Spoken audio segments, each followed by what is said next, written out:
ಜಲವಿದ್ಯುತ್ ಸುರಂಗದಲ್ಲಿದ್ದ 350 ಮಂದಿ ರಕ್ಷಣೆ, 63 ಭಾರತೀಯರು ಸೇರಿ ಹಲವರು ನಾಪತ್ತೆ.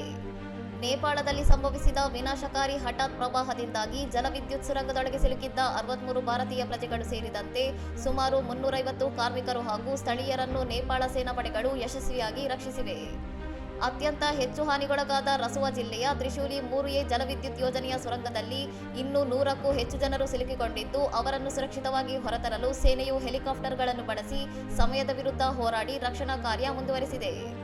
ಪ್ರತಿಕೂಲ ಹವಾಮಾನ, ಪ್ರವಾಹದ ತೀವ್ರತೆ ಹಾಗೂ ಸುರಂಗದ ಪ್ರವೇಶ ಬಿಂದುಗಳನ್ನು ಪತ್ತೆ ಹಚ್ಚುವಲ್ಲಿ ಎದುರಾಗುತ್ತಿರುವ ಸವಾಲುಗಳ ನಡುವೆಯೂ ವಿಶೇಷ ತರಬೇತಿ ಪಡೆದ ಸೈನಿಕರು ಸಾಹಸ ಮೆರೆದು ಕಾರ್ಯಾಚರಣೆ ನಡೆಸುತ್ತಿದ್ದಾರೆ ಎಂದು ನೇಪಾಳ ಪ್ರಧಾನಿ ಕಾರ್ಯಾಲಯ ತಿಳಿಸಿದೆ.